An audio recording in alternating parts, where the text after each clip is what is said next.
உங்களுக்கு ஒரு சின்ன சர்ப்ரைஸாக ஒன்று கொடுக்கணும் அப்படின்னு ஆசைப்பட்டேன். இதுக்கப்புறம் அடுத்தடுத்த படங்களை காரு வீடெல்லாம் கூட வாங்கி கொடுப்பாங்க. இப்போ என்னால் முடிஞ்சது நான் உங்களுக்கு கொடுக்குறேன். ஸோ இது எடுத்துக்கோங்க. நான் எவ்வளோ கஷ்டப்பட்டு இந்த இடத்துக்கு வந்திருக்கேன் அப்படின்னு எனக்கு நல்லா தெரியும், இங்கே இருக்கிற நிறைய பேருக்கு தெரியும். ஸோ நான் வந்து ஏனோ தானோ அப்படின்ற மாதிரிலாம் நான் படம் பண்ண மாட்டேன். ஏன்னா அடுத்த ஒரு படமும் ஒரு வாய்ப்பு மக்கள்கிட்ட போய் சேர்றதுக்கான ஒரு வாய்ப்பு. ஸோ அதை நான் கண்டிப்பாக வந்து 100% போட்டு நல்ல கதைகள் சூஸ் பண்ணி நல்ல படங்கள் நான் பண்ணுவேன். ஸோ அடுத்து வர படங்களும் அப்படிதான் இருக்கும். மற்றபடி யார் என்னை பற்றி ஏதாவது சொன்னாலோ எனக்கு அதை பற்றி பிரச்சனை இல்லை. படங்கள் பேசணும் அப்படின்னு நான் ஆசைப்படுறேன், கண்டிப்பாக பேசும்.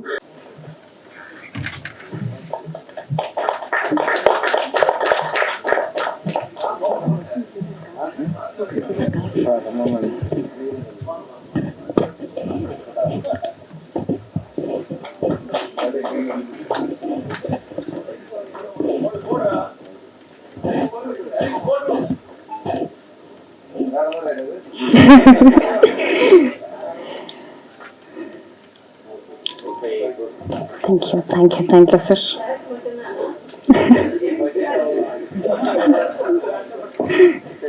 Nice.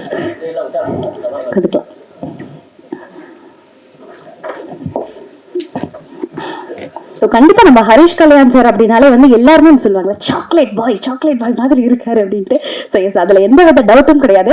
ஆனா சாக்லேட் பாய்ஸ்னால வந்து ஒரு ஆக்ஷன் திரைப்படங்கள்லாம் வந்து பண்ண முடியுமா அப்படிங்கிற ஒரு கேள்வி வந்து எனக்குமே இருக்கும்.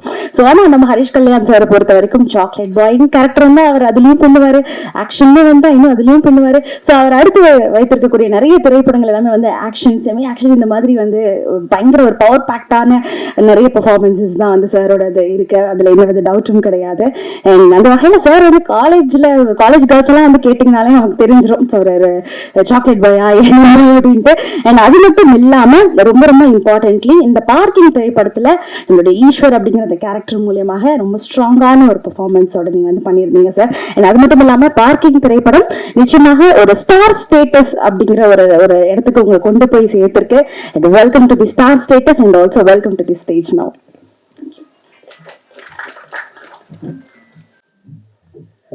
நாங்கள் என்னெல்லாமோ சொல்லிட்டீங்க டக்குன்னு.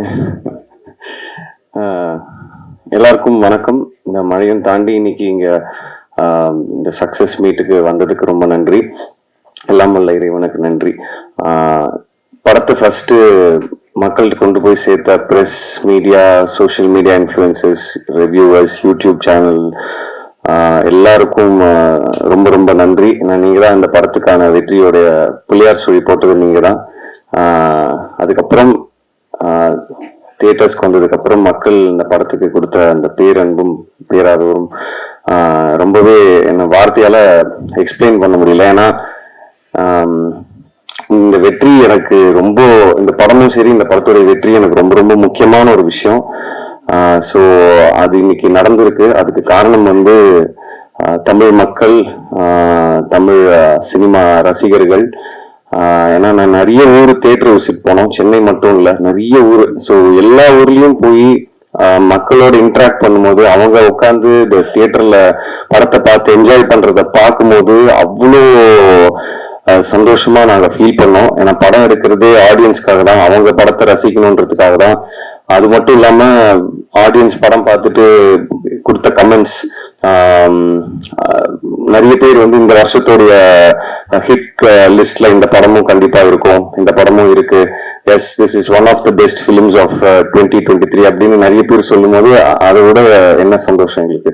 ஸோ அந்த மக்கள், தமிழ் மக்கள் ரசிகர்கள், சினிமா ரசிகர்கள் எல்லாருக்கும் ரொம்ப ரொம்ப பெரிய நன்றி. இந்த வெற்றியை கொடுத்ததுக்கும் இங்க நாங்க நிக்கிறதுக்கு காரணம் நீங்க கொடுத்த அந்த அன்பு மட்டும்தான். அதுக்கப்புறம் இந்த படத்துல எனக்கு வாய்ப்பு கொடுத்த தயாரிப்பாளர் சினேஷ் அவர்களுக்கும், சுதன் அவர்களுக்கும், அப்புறம் முக்கியமா இந்த படத்தை கொடுத்த ராம், இயக்குனர் ராம் அவருக்கு நான் வந்து கண்டிப்பா நன்றி சொல்லணும். எனக்கு மட்டும் இல்ல, சினிமாவுக்கும் ரசிகர்களுக்கும் இப்படி ஒரு நல்ல படம் கொடுத்ததுக்கு அவங்க சார்பாகவும் நான் நன்றி சொல்லிக்கிறேன். ராம், கண்டிப்பா நல்ல இயக்குனர்கள் பட்டியல்ல ராம் கண்டிப்பா இருப்பாரு. வெற்றி இயக்குனர்கள் பட்டியல்ல ராம் கண்டிப்பா இருப்பாரு. அடுத்தடுத்து பண்ற படம் இன்னும் பெரிய படங்களா அவருக்கு அமையணும். அவரும் நல்ல படங்கள் எடுப்பாரு. கரெக்டா ஆடியன்ஸோட கனெக்ட் ஆகிற மாதிரியான கதைகள் பண்ணுவாருன்னு நான் நம்புறேன். என்னுடைய பெஸ்ட் விஷஸ் ராமுக்கு எப்பவுமே இருக்கும். அப்புறம் படத்துல ஒர்க் பண்ண ஆர்டிஸ்ட் MS பாஸ்கர் சார் இப்ப கூட எவ்வளவு கலாய்ச்சிட்டு இருந்தாலும் எனக்கு மட்டும் தான் தெரியும். அதெல்லாம் சொல்ல முடியாது மைக்ல. ஸோ அவ்வளோ ஸ்வீட்டா, ஹம்பிளா, கிரவுண்டடா, எவ்வளவு பெரிய ஒரு சீனியர் ஆர்டிஸ்ட், ஒரு ஒரு லெஜெண்டரி ஆக்டர், அவ்வளோ ஸ்பேஸ் கொடுக்கும்போது அவ்வளோ நம்ம ஏஜுக்குள்ள இறங்கி வந்து அவ்வளோ ஹாப்பினிங்கா, அவ்வளோ சந்தோஷமா நம்ம கூட வச்சுக்கும் போது நமக்கு எந்த விதமான ஒரு ஒரு தயக்கமோ இல்ல எதுவுமே இருக்காது ஷூட்டிங் ஸ்பாட்ல. அதே மாதிரி இந்துஜா, சினிஷ் அவர்கள் ஆல்ரெடி சொன்னார், இந்த ரோலை போல்டா எடுத்து பண்ணதுக்கு first hats off. And Rama ma'am, Prarthana, அப்புறம் நடிச்ச எல்லா ஆர்டிஸ்ட், அப்புறம் படத்துல ஒர்க் பண்ண technicians, cameraman, music director Sam CS இன்னைக்கு வரல, அப்புறம் art director, costume designer, choreographer, stunt choreographer, அப்புறம் ப்ரொடக்ஷன் டீம், அப்புறம் சுரேஷ் சந்திரா சார், எப்பவுமே அவருடைய சப்போர்ட் எனக்கு எப்பவுமே இருந்திருக்கு, எப்பவுமே இருக்கும் நான் நம்புறேன். D1 டீம், அப்புறம் என்டையர் காஸ்ட் அண்ட் க்ரூ எல்லாருக்கும் நான் நன்றி சொல்லிக்கிறேன். இந்த வெற்றி வந்து சந்தோஷத்தை தாண்டி ஒரு சின்ன பயத்தையும் ஒரு அதிகமான ரெஸ்பான்சிபிலிட்டியும் எங்க எல்லாருக்கும் கொடுத்துருக்கு அப்படின்னு நான் சொல்லணும். ஸோ நான் எவ்வளவு கஷ்டப்பட்டு இந்த இடத்துக்கு வந்திருக்கேன் அப்படின்னு எனக்கு நல்லா தெரியும், இங்க இருக்கிற நிறைய பேருக்கு தெரியும். ஸோ நான் வந்து ஏனோதானோ அப்படின்ற மாதிரிலாம் நான் படம் பண்ண மாட்டேன். ஏன்னா அடுத்த ஒரு படமும் ஒரு வாய்ப்பு, மக்கள்கிட்ட போய் சேர்றதுக்கான ஒரு வாய்ப்பு. ஸோ அதை நான் கண்டிப்பா வந்து 100% போட்டு நல்ல கதைகள் சூஸ் பண்ணி நல்ல படங்கள் நான் பண்ணுவேன். ஸோ அடுத்து வர படங்களும் அப்படிதான் இருக்கும். மற்றபடி யார் என்னை பத்தி ஏதாவது சொன்னாலோ எனக்கு அதை பத்தி பிரச்சனை இல்லை. படங்கள் பேசணும் அப்படின்னு நான் ஆசைப்படுறேன், கண்டிப்பா பேசும். இந்த வாய்ப்பை அளித்ததற்கு ரொம்ப நன்றி. அப்புறம் செந்தில் சார், படத்தை நம்பி டிஸ்ட்ரிபியூட் பண்றோம் நாங்க, எங்களுக்கு படம் பிடிச்சிருக்கு, கண்டிப்பா அந்த படம் ஒர்க் அவுட் ஆகும் அப்படின்னு சொல்லி அந்த வச்ச நம்பிக்கை, என் மேல வச்ச நம்பிக்கை, படத்து மேல வச்ச நம்பிக்கை, அவருக்கு ஒரு பெரிய நன்றி சொல்லிக்கிறேன் இந்த தருணத்துல. அப்புறம் அப்கோர்ஸ் திங்க் மியூசிக், வேற யாராவது விட்டுருந்தேன்னா மன்னிக்கணும். எல்லாருக்கும் ரொம்ப நன்றி. மறுபடியும் மக்கள் எல்லாருக்கும் ரொம்ப ரொம்ப நன்றி. பிரஸ் இன்னைக்கு இங்க வந்திருக்க உங்களுக்கும் ரொம்ப ரொம்ப நன்றி. நல்ல படங்கள் என்னைக்குமே மக்கள் கைவிட்டது கிடையாது, நீங்களும் வந்து அதுக்கு ஒரு மிகப்பெரிய காரணம். நன்றி. உங்க எல்லாருக்கும் என்னுடைய அன்பு மட்டுமே. தேங்க்யூ.